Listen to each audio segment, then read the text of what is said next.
বউ পাইয়া সুন্দরী স্ত্রী পেয়ে মায়ের কথা ভুলে যেও না। অনেক সাহেব আছে মায়ের কথা ভুলে যায়, স্ত্রীর কথা অনুযায়ী মায়ের উপর অত্যাচার করে, এরকমও বহুত আছে। আল্লাহ পাক বলছেন শোনো, وَقَضَى رَبُّكَ أَلَّا تَعْبُدُوا إِلَّا إِيَّاهُ وَبِالْوَالِدَيْنِ إِحْسَانًا। তোমার প্রভুর পক্ষ থেকে ফয়সালা হয়েছে, চূড়ান্ত সিদ্ধান্ত হয়ে গিয়েছে, আমি আল্লাহর ইবাদতের পর তোমার মা বাপের ইহসান করবে, খেদমত করবে, তাদের জন্য উপকার করবে, তাদেরকে ভালোবাসবে। আল্লাহ রাব্বুল আলামিন বলেন মা বাপের সঙ্গে কেমনে কথা বলবে, তাদের সাথে কিভাবে আচরণ করবে, আল্লাহ তাও শিখিয়ে দিয়েছেন। আল্লাহ পাক বলেন ওয়ালা তাকুল লাহুমা ওয়া কুল লাহুমা কাওলান কারীমা। মা বাবার সাথে সম্মানজনক কথা বলো। ওয়া কুল লাহুমা কাওলান কারীমা, সম্মানজনক কথা বলো, মাথায় ঝাঁকি দিয়ে রাগ করে চোখ মোটা করে কথা বলো না। তুমি সন্তান, তোমার জন্য সবচাইতে বড় পীর তোমার আব্বা তোমার আম্মা, ঠিক কিনা কন? ছেলের জন্য, মেয়ের জন্য, সন্তানের জন্য সবচাইতে বড় পীর কে? বাবা। এটা ভালো করে মনে রাখতে হবে। আপনার মাওলানা সাহেবদের দোয়া, পীর সাহেবদের দোয়া কবুল হতেও পারে, নাও হতে পারে, 50-50 সম্ভাবনাও আছে, আবার সম্ভাবনা নাই। কিন্তু মা বাবার দোয়া কবুল হবে 100% সিউরিটি রয়েছে। রাসূলুল্লাহ বলেছেন 3 জনের দোয়া কবুল হবে, মুস্তাজাবুদ দাওয়াত। কয়জনের দোয়া কবুল হবে? আল্লাহ রাব্বুল আলামিনের হাবিব বলেন 3 জনের দোয়া কবুল হবে আল্লাহর দরবারে। তার মধ্যে একজন হলেন মাজলুম ব্যক্তি, যে ব্যক্তি অত্যাচারিত, যে ব্যক্তি মুসাফির, প্রবাসী, তার দোয়া কবুল হবে। আর মা বাপ যদি সন্তানের জন্য দোয়া করে, ওই দোয়া আল্লাহ রাব্বুল আলামিনের দরবারে মঞ্জুর হয়ে যায়। আল্লাহ রাব্বুল আলামিন মা বাপ সম্পর্কে বলেন, মা বাবের জন্য আমার কাছে দোয়া করবি বান্দারা, আমার কাছে দোয়া করবি। দোয়াটা আল্লাহ পাক শেখাচ্ছেন, রব্বিরহামহুমা কামা রব্বায়ানি সাগীরা। পড়েন সবাই, রব্বিরহামহুমা কামা রব্বায়ানি সাগীরা। একটু জিকির করেন লা ইলাহা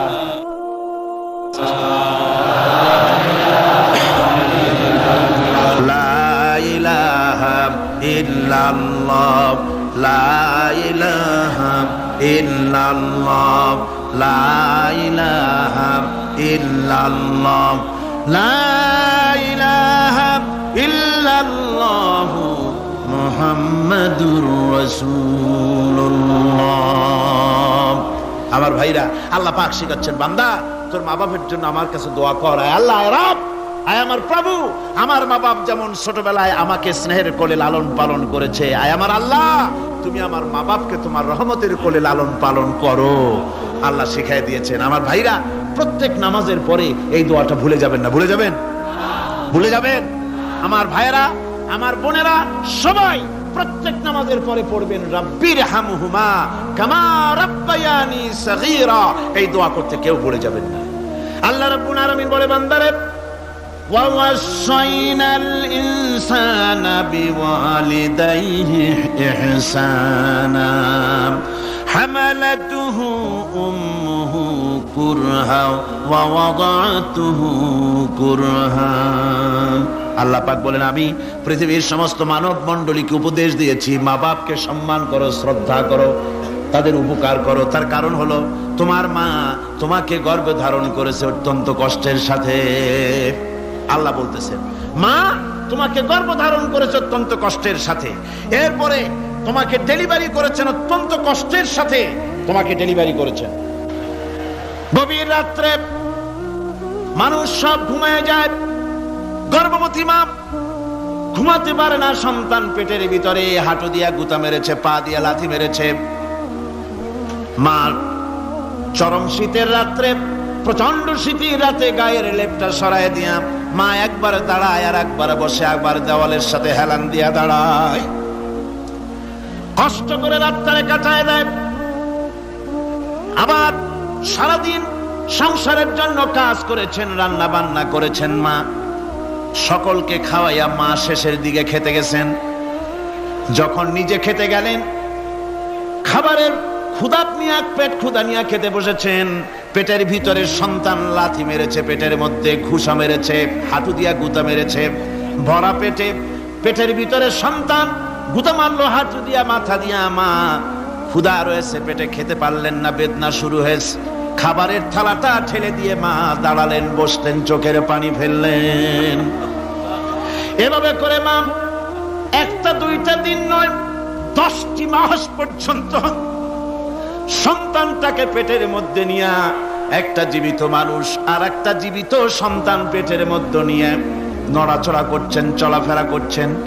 কিতাবের মধ্যে এসেছে রাতের বেলায় মা যে ঘুমাতে পারেন না, সন্তানের নড়াচড়ার কারণে রাতভর ইবাদত করলে যত সওয়াব পাওয়া যেত, আল্লাহ ওই সওয়াব মায়ের আমলনামায় লিখে দেন। সন্তান পেটে থাকার কারণে খেতে পারে না, পেট ভরে ক্ষুধায় কষ্ট পায় মা। এই জন্যে 10 মাস ধরে রোজা রাখলে যে সওয়াব হতো, আল্লাহ রাব্বুল আলামিন মায়ের আমলনামায় রোজার সওয়াব লিখে দেন। 10 মাস পুরে গেল, সন্তান ডেলিভারির সময়ে চলে এলো। মায়ের মন বিমর্ষ, সন্তান ডেলিভারি হবে, না জানি মরে যায় নাকি, না জানি অপারেশন লাগে নাকি, কি অবস্থা হবে। মা খেতে পারে না, মুখটা শুকায়া যায়। ডেলিভারির সময় যখন আসে, মা বাবার কাছ থেকে বিদায় নিয়ে যায়, স্বামীকে একান্তে গোপনে ডেকে নিয়ে বলে, প্রাণের স্বামী, দীর্ঘদিন একসঙ্গে ঘর কন্যা করেছি, অপরাধ হয়ে যেতে পারে, আমারে মাফ করে দিও। আমার মনে হয় এবার আমি আর বাঁচবো না। সংসার থাকলো, চাবি থাকলো, সব বুঝে নাও, আমারে মাফ করে দিও। মা চলে গেল সুতিকা গৃহে, ক্লিনিকে চলে গেল, অপারেশন থিয়েটারে চলে গেল, অথবা ডেলিভারির জায়গায় চলে গেল। ডেলিভারি পেইন শুরু হয়ে গেল, বেদনা শুরু হয়ে গেল। এক একটা বেদনা যেন মায়ের এক একটা মৃত্যু যন্ত্রণা শুরু হয়ে যায়। এমন যন্ত্রণা, প্রসব বেদনা দুনিয়ার ভুক্তভোগী মা ছাড়া আর কেউ জানে না। এই চরম বেদনার ভেতর দিয়ে, চরম কষ্টের ভিতরে মা যখন একটা বাচ্চা প্রসব করলো, জিহাদের ময়দানের মতো মা রক্তাক্ত হয়ে গেলেন, সন্তান দুনিয়ায় এলো। মা তখন অস্থির থাকেন। এত বড় বিরাট কষ্টের ভিতরে আল্লাহ রাব্বুল আলামিন বলেন, সন্তান যখন ডেলিভারি হয়ে গেল, মায়ের মনের ভিতরে আমি তখন এই ফিলিংস, এই টেন্ডেন্সি জাগ্রত করে দিই, দেখ কি হয়েছে। মা তখন দেখতে চায় কি হয়েছে। মায়ের সামনে যখন এত কষ্টের, হৃদয় রিংগ্রণ, কলিজার 32টি নাড়ি ছেঁড়া যন্ত্রণার সন্তান যখন মায়ের চোখের সামনে আসে, আল্লাহ পাক বলেন, মা যখন তার ছেলের মুখের দিকে তাকায়, মেয়ের মুখের দিকে তাকায়, আল্লাহ বলেন 10 মাসের পেটে ধরা কষ্ট আর ডেলিভারির সব কষ্ট মায়ের মন থেকে মুছে ফেলে দেই। আল্লাহ রাব্বুল আলামিন বলেন, খবরদার দুনিয়ার মানুষ, এমন মায়ের সাথে নাফরমানি করবি না, এ মায়ের সাথে নাফরমানি করবি না, মাকে সম্মান করবি, মার কাছে দোয়া চাবি। দুনিয়ায় যদি সম্মান চাও, রিজেক্ট চাও, মায়ের পায়ে ধরে কাঁদো। মায়ের জাতি অনেক সম্মান তার। রাসূল করিম সাল্লাল্লাহু আলাইহি ওয়াসাল্লামকে প্রশ্ন করা হয়েছে, হুজুর খেদমত করব কার? হুজুর কয় মায়ের। তারপরে কার? হুজুর কয় মায়ের। তারপরে কার? হুজুর বলেন মায়ের। তারপরে কার? তোমার পিতার। 3 গুণ, তোর মায়ের মর্যাদা 3 গুণ বেশি, তোর বাপের চাইতে মর্যাদা বেশি। সুবহানাল্লাহ পড়েন। আর আজকে ইসলামের শত্রুরা তারা বলে যে ইসলাম নারীর অধিকার আদায় করে নাই। নারীর অধিকার ইসলাম দেয় নাই তো কে দিয়েছে? আমার বন্ধুগণ, বিশ্বনবী জনাব মুহাম্মদ রাসূলুল্লাহ সাল্লাল্লাহু আলাইহি ওয়াসাল্লাম মসজিদে নববীর ভিতরে বসে আছেন। এক বৃদ্ধা মহিলা মসজিদের মধ্যে প্রবেশ করলেন। হুজুর বৃদ্ধাকে দেখে দাঁড়ায় গেলেন, বিশ্বনবী বুড়ি মেয়ে লোককে দেখে দাঁড়ায় গেলেন। আল্লাহর নবী বুড়িকে দেখে দাঁড়ালেন। বুড়ি যখন কাছে এলেন, আল্লাহর নবী নিজের গায়ের চাদর বুড়ির জন্য বিছায়া দিলেন। বুড়ি বসলেন। এরপরে কথাবার্তা সারার পর বুড়ি যখন বিদায় হবেন, হুজুর আবার দাঁড়ালেন। বুড়ি মহিলা চলে গেলেন। সাহাবায়ে কেরাম বলেন, ইয়া রাসূলুল্লাহ, কিছুই বুঝলাম না, একজন বৃদ্ধা মহিলার জন্য বিশ্ব নবী দাঁড়ান আর গায়ের চাদর বিছান, আমরা বড় আশ্চর্য হয়ে গেলাম। নবীজি বলেন, ও আমার সাহাবীরা, তোমরা জানো না এই মহিলাকে চিনতে পারো নাই? আমি আমার মায়ের দুধ আমার জীবনে কিসমতে তেমন হয় নাই, আমি আমার মায়ের দুধ তেমন কিসমতে পাই নাই। যার বুকে দুধ খেয়ে, যার কোলে কাখে চড়ে আমি বড় হয়েছি, আমার সেই দুধ মা ইনি হযরতে হালিমাতুস সাদিয়া, আমার সেই দুধ মা। রাসূলুল্লাহ নিজে সম্মান দিয়েছেন মায়ের। খবরদার, মাকে অসম্মান করবেন না, মাকে সম্মান করবেন, মাকে শ্রদ্ধা করবেন। আমার বন্ধুগণ, আলেম ওলামা পীর বুজুর্গদের জন্য হাদিয়া তো দেন, আপনারা কোনো নিষেধ নাই, দেন। হাদিয়া দেওয়াও সুন্নত, নেওয়াও সুন্নত, দিবেন, আমি কোনো নিষেধ করি না। কিন্তু আমি বলতে চাই, পীর বুজুর্গদের কাছে, আলেম ওলামাদের কাছে হাদিয়া দিয়া আল্লাহরে যত না খুশি করতে পারবেন, এই ডালিম বেদানার মৌসুমে বেদানা একটা ভেঙে নিজ হাতে যদি মায়ের মুখে তুলে দেন, আল্লাহর আরশ খুশি হয়ে যাবে, আল্লাহর আরশ আজিম খুশি হয়ে যাবে, আল্লাহ পাক খুশি হয়ে যাবেন। মায়ের খাওয়াও, বাপকে খাওয়াও, তোমার সবচেয়ে বড় পীর তিনি। সুবহানাল্লাহ, সুবহানাল্লাহ। মা বাপ যদি একটু দোয়া করে দেয়, তোমার জিন্দেগির কাম শেষ। একটু বদদোয়া করলে জাহান্নামে যাবা। কোন পীর সাহেব বদদোয়া করলে জাহান্নামে যাবে এমন কথা নয়, কোন মাওলানা বদদোয়া করলে দোজখে যাবে এমন কথা নয়। রাসূল বলেছেন, হুমা জান্নাতুকা ওয়া নারুকা, মা বাপ তোমার বেহেশত, মা বাপ তোমার জাহান্নাম। মা বাপ যদি অসন্তুষ্ট হয়, দোজখে যাবি, আর মা বাপ যদি খুশি, আল্লাহর জান্নাতে চলে যাবে। সুবহানাল্লাহ, সুবহানাল্লাহ, সুবহানাল্লাহ। মায়ের পায়ের তলে তোর বেহেশত। আমরা পুরুষ, আমাদের গত বছরও বলেছি, আমরা পুরুষ, আমাদের পায়ের তলে জুতা, আমাদের পায়ের তলে কি? শুধু জুতা। আর আমার মা, আমার মায়ের জাতি যারা এই প্যান্ডেলে বসে আছেন, আমার মায়েরা, বোনেরা, মায়ের জাতি যারা পৃথিবীতে, মায়ের জাতির পায়ের তলে আল্লাহর বেহেশত। সুবহানাল্লাহ। নারীর মর্যাদা ইসলাম দেয় নাই, কে দিয়েছে? আল্লাহ দিয়েছেন, আল্লাহর রাসূল দিয়েছেন। আমার বন্ধুগণ, হযরত বাইজিদ বুস্তামি, ছোট্ট বাচ্চা ছেলে, গভীর রাত্রে মা অসুস্থ, পানির পিপাসায় জেগে উঠেছেন। বাবারে, পিপাসায় শেষ হয়ে গেলাম, পানি দাও। ছেলে ঘরের ভিতরে পানি না পেয়ে বাইরে দৌড়াদৌড়ি করলেন। অনেক দূর থেকে পানি নিয়ে এসে দেখেন মা ঘুমায় গেছেন। পানি নিয়ে দাঁড়ানো, পৌষ মাস, মাঘ মাসের শীতের রাত, ফজরের সময় মায়ের ঘুম ভেঙে গেল। তাকিয়ে দেখেন বাইজিদ দাঁড়ানো, হাতে পানি থরথর করে কাঁপছে। জিজ্ঞাসা করে, বাইজিদ তুমি দাঁড়ানো কেন? ছোট্ট বাচ্চা বলে, মা পানি চেয়েছিলে তুমি গভীর রাত্রে, পানি ঘরে ছিল না, অনেক দূর থেকে আনতে হয়েছে। মা বলছে, ঘুমাও নাই কেন গ্লাস থুইয়া? বাচ্চা বলে, ঘুমাই নাই। তুমি যদি আবার পানি চাও, সময় মতো যদি দিতে না পারি, মা তোমার কষ্ট হবে। এই জন্য ফজর পর্যন্ত আমি দাঁড়ায় আছি, কখন তুমি পানি চাও। মা হাতের থেকে পানি নিয়ে পান করলেন। বাইজিদকে বিছানার উপরে আরাম করে কম্বল দিয়ে ঘুম পড়াইয়া দিলেন। হযরত বাইজিদের মা উযু করে ফজরের নামাজ পড়ে সিজদায় চলে গেলেন। চিৎকার মেরে কেঁদে বলেন, আমার রব, আমার আল্লাহ, আমি আমার বাইজিদের মা, আমি মা হয়ে বাইজিদের জন্য দোয়া করি।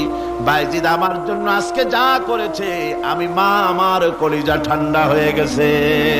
আয় আল্লাহ, আমি বাইজিদের জন্য দোয়া করি, তুমি তাকে সুলতানুল আরিফিন বানাইয়া দিও। মঞ্জুর হয়ে গেল আল্লাহ পাকের কাছে দোয়া। আমার ভাইরা, আল্লাহ পাক বলছেন, খবরদার, আমার ইবাদতের পরে মা বাপ, আল্লাহর ইবাদতের পরে কারা? মা বাপকে সম্মান করো, শ্রদ্ধা করো, মোহাব্বত করো, কিসমত খুলে যাবে, কিসমত খুলে যাবে। মা বাপকে সম্মান করো। হযরত আবু হুরায়রা রাদিয়াল্লাহু তাআলা আনহু রাসূলের সামনে এসে কাঁদতেছেন। হুজুর বলছেন, আবু হুরায়রা কাঁদো কেন? কাঁদো কেন? রাতের বেলা কাঁদো কেন? হযরত আবু হুরায়রা বলছেন, হুজুর আমাকে মা মেরেছেন। হুজুর বলছেন, মা মারলো কেন? কোন অপরাধ করেছো? কোন গোস্তাখি করেছো? আবু হুরায়রা বলছেন, না হুজুর, কোনো গোস্তাকি করি নাই। তবে মারলো কেন? হযরত আবু হুরায়রা বলছেন, হুজুর, আমি আপনার দরবার থেকে ফিরতে রাত হয়ে গিয়েছিল। মা জিজ্ঞেস করলেন, আবু হুরায়রা এত রাত্রে কোথায় ছিলি? বললাম, আমি ছিলাম যে কদম চুমতে পারলে দুনিয়া ধন্য হয়, সেই দরবারে নববীর কদম মোবারক থেকে আসতে আমার দেরি হয়েছে। আমার মা মুশরিকা, আপনার নাম শুনে তার গায়ে আগুন জ্বলে উঠলো, আমাকে ধরে মারা আরম্ভ করলো। বলল, হয় আমার বাড়ি ছাড়বি, আর না হয় মুহাম্মদ সাল্লাল্লাহু আলাইহি ওয়াসাল্লামের দরবার ছাড়বি। আমি বললাম, আমার মা, তুমি বুড়ি মানুষ, তোমার গায়ে যত শক্তি আছে সমস্ত শক্তি দিয়ে আমারে পিটাও, আমারে মারো। মারতে মারতে আমাকে বাড়ি থেকে তুমি বের করে দাও। তোমার বাড়ি শুদ্ধ তামাম দুনিয়া ছেড়ে দিতে পারি, আল্লাহর নবীর কদম মোবারক ছেড়ে দিতে পারি না। হুজুর, আমার মা আমাকে গলা ধাক্কা দিয়ে বের করে দিয়েছেন। হুজুর বলছেন, আবু হুরায়রা, তোমার মা তোমাকে মেরেছে, তুমি আমার কাছে নালিশ করছো? আমার তো এখানে ইন্টারফেয়ার করার কিছুই নেই। সুবহানাল্লাহ, সুবহানাল্লাহ। মা তোমাকে মেরেছে, এখানে আমার করার কিচ্ছু নাই। বিশ্ব নবী বলছেন, এত বড় পাওয়ারফুল নবী, লেজিসলেটিভ পাওয়ার, সারে আল্লাহ তাকে বানিয়েছেন শরীয়ত প্রণেতা। কোরআন শরীফ, কোরআন শরীফে শুধু হালাল ও হারামের, হালাল এবং হারামের, বৈধ এবং অবৈধের সীমারেখা শুধু কোরআনই ঠিক করেন, রাসূলের জন্য আল্লাহ ছেড়ে দিয়েছেন। আল্লাহ রাসূলও হারাম, হালাল এবং হারামের বৈধতা অবৈধতার সীমারেখা নির্ধারণ করেছেন। এত বড় ক্ষমতা তার, এত বড় পাওয়ারফুল বিশ্বনবী, তিনি বলছেন, মা মেরেছে, আমার করার কিছু নাই। চিন্তা করেন কত বড় কথা, এ কথার লোড কত। হযরত আবু হুরায়রা বলেন, ইয়া রাসূলুল্লাহ, মা আমাকে মেরেছেন, আমি আল্লাহর নবীর কাছে মায়ের বিরুদ্ধে নালিশ করতে আসি নাই। বললেন, কেন এসেছো? হযরত আবু হুরায়রা বলেন, হুজুর, এসেছি একটা কারণে। আমি জানি আল্লাহর নবী যদি আল্লাহর দরবারে হাত উঠায়া কোনো জিনিস বলে, আল্লাহ রাব্বুল আলামিন সঙ্গে সঙ্গে মঞ্জুর করে নেন। হুজুর, আমি এসেছি, মেহেরবানি করে দোয়া করুন আমার মাকে যেন আল্লাহ হেদায়েত নসিব করে দেন।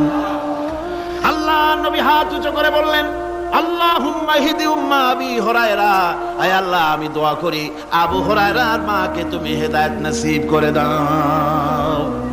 রাসূলুল্লাহ দোয়া করছেন আর আবু হুরায়রা সমানে দৌড়াচ্ছেন। তিনি দৌড়াচ্ছেন, পিছন থেকে কয়েকজনে আবু হুরায়রার জামা টেনে ধরেছে, দৌড়ো। তাদের জানা আবু হুরায়রা খুব ভদ্রলোক মানুষ, কোন ঝড় ঝামেলার মধ্যে থাকে না, রাগ সাগ করে না, চিৎকার মারে না, দৌড় মারে না, এত ভদ্র শরীর, দৌড়ায় কেন? না জানি কোন বিপদ বুঝি ঘটে গেছে। পিছন থেকে জামা টেনে ধরে বলে, দৌড়াও কেন?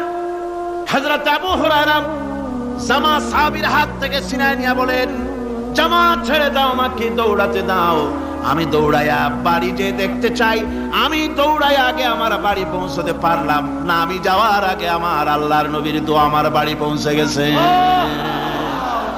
আমি এইটা দেখতে চাই।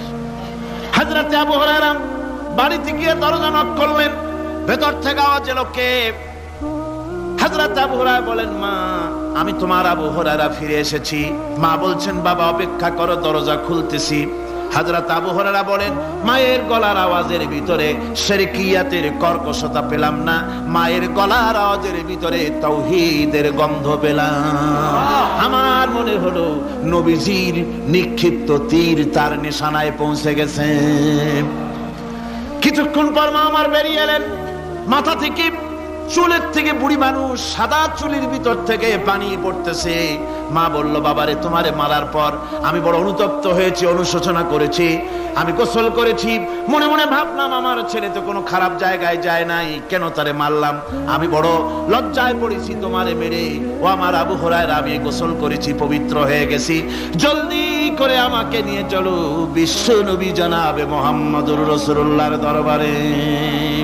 হযরত আবু হুরায়রার মা ঘোষণা করলেন, আশহাদু আল্লা ইলাহা ইল্লাল্লাহু ওয়াহদাহু লা শারীকা লাহু ওয়া আশহাদু আন্না মুহাম্মাদান আবদুহু ওয়া রাসূলুহু। আমার ভাইরা, মা বাপ সবচেয়ে সম্মানের জিনিস। আল্লাহর ইবাদতের পরই মা বাপের খেদমত করতে হবে। আল্লাহ পাক বলছেন, বান্দারে দেখ, মায়ের পেট থেকে আনলাম, মায়ের বুকের মধ্যে মহব্বত পয়দা করলাম, এত মহব্বত দিলাম তোর উপরে, যে কোনো বিদেশে যান, যেখানে যান, বাড়িতে ফিরলে পরে সকলে, ছেলে মেয়ে ভাই বোন সবাই দেখবে সুটকেসে আমার জন্য আনছে কি। সবাই চিন্তা করবে আমার জন্য কি এনেছে। একমাত্র মা সন্তানের মুখের দিকে তাকাবে কখন খাইছে সে। সুবহানাল্লাহ, সুবহানাল্লাহ। আমার বাসার মুখখানা শুকনা, তুই বুঝি আজকে কিছু খাইস নাই?